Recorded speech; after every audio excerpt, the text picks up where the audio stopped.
What I want to discuss today, again, is something embarrassingly simple and obvious that didn't take me a long time to understand per se, but was, formulated in some kind of coherent thought that could become useful until later on in life. And it's something that's helped me a lot, and I think might help other people a fair bit. It's something that lots of philosophers and thinkers have sort of touched on and have spoken about using different vocabulary and have used different levels of analysis to discuss. And I suppose I'll touch on it in a very, very pragmatic way. And so what it is I'm getting at, some people have said it's like, it's a mode of living where you have one foot in chaos and one foot in order. That's a bit abstract sounding. Some people have likened it to actions of being and actions of dreaming. And I think for the purpose of being ultra clear and pragmatic, because I think you can see it at various levels of analysis. I'll use the words actions of necessity and actions of ambition. I think that explains exactly what it is I'm trying to touch on. So you can divide probably most of your actions throughout your day into three categories. I know I talked about two, but so those three categories being actions of necessity, so cooking food, doing the dishes, cleaning your house, going to work, making money, paying bills that have to get paid. Basically things you have to do in order to maintain your physical health, your surroundings, integrity, your relationships, and things like that. And then there are actions that are actions of ambition, things that you do in order to either become someone other than who you are right now, in order to ameliorate yourself, or in order to make your life better, whatever it is you think that might look like. They're actions of striving, maybe that's another way of putting it. So when you go and you put pen to paper and you want to write a book, that's an action of striving or an action of ambition. When you work on your business on the side, even though it's not making you any money, you're not using it to pay your bills, but that's an action of ambition. That's striving for something, obviously. When you go out on a date with a new potential partner and go through the motions of getting to know one another and seducing them and all that sort of stuff, that would fall, I think, into the category again of ambition or becoming or striving.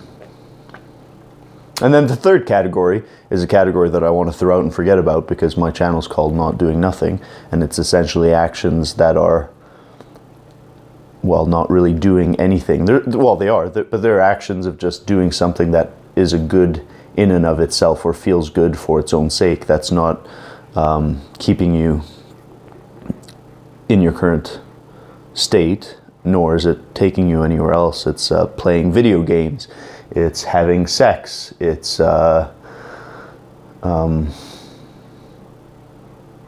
sitting around doing something sort of useless, gratifying in the moment. That's neither keeping you afloat or taking you where you want to be.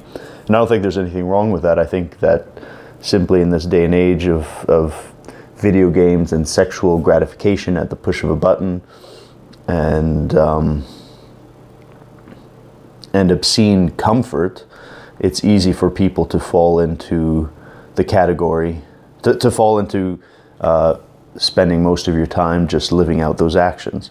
So let's assume that one has decided to minimize those kinds of behaviors. One will then sort of fall into a default of one or the other mode of being.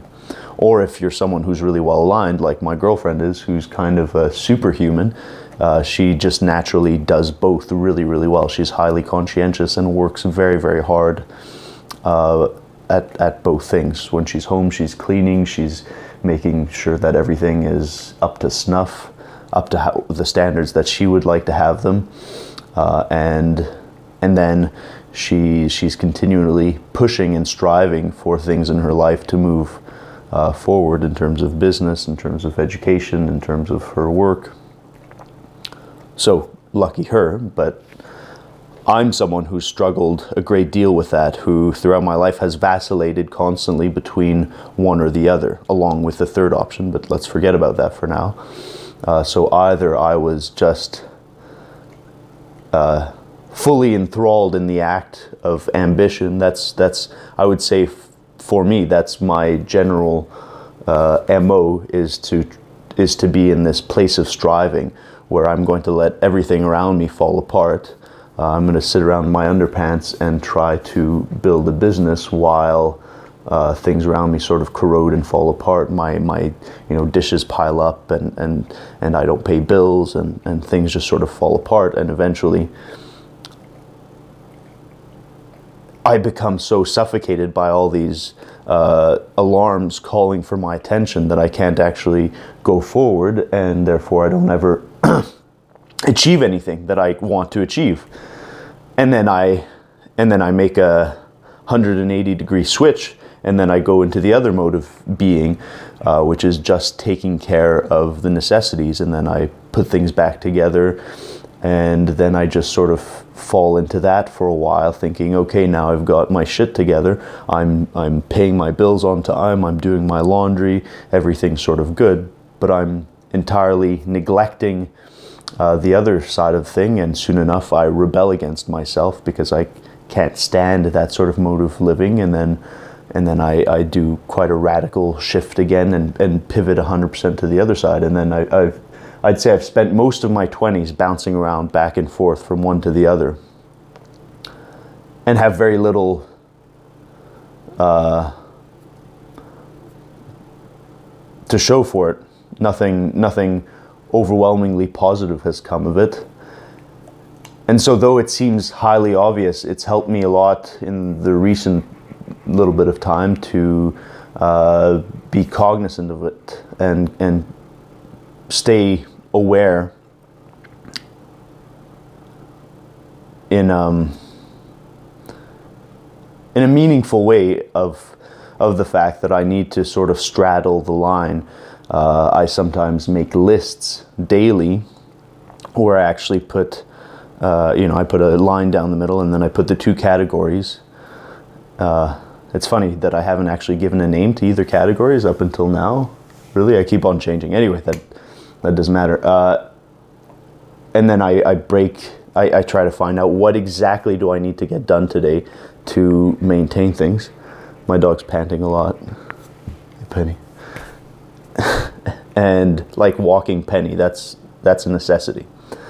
And then what would I do that would help me feel that sense of satisfaction, like things are moving along, and not only make me feel like things are moving along, but actually would propel myself in whatever direction I want to be propelled in.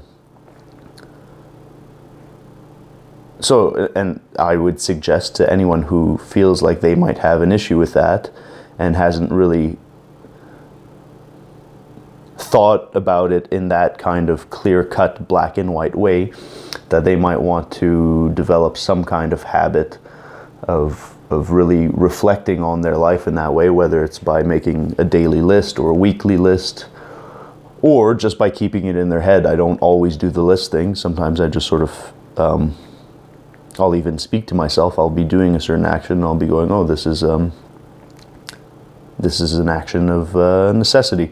This is an action of striving. And I might also, at the end of the day, look at my day and go, what has my day mostly comprised of? Have I just been running around putting out fires, making things are okay? Or have I merely been doing actions of striving, I can't speak, and therefore allowed for things around me to sort of fall apart, or allowed for things to fall on the shoulders of other people who are in my life, you know, sort of not shouldering the burden of my own existence in a proper fashion.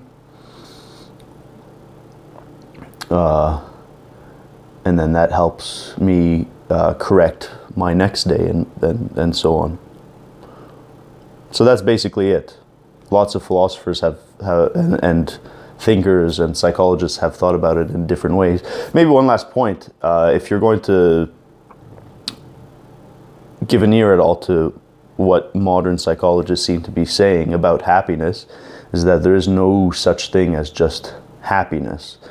One finds that what rumor around the campfire seems to be that you're going to find this happiness thing not in any sort of state. You're not at your happiest at the top of a peak, but rather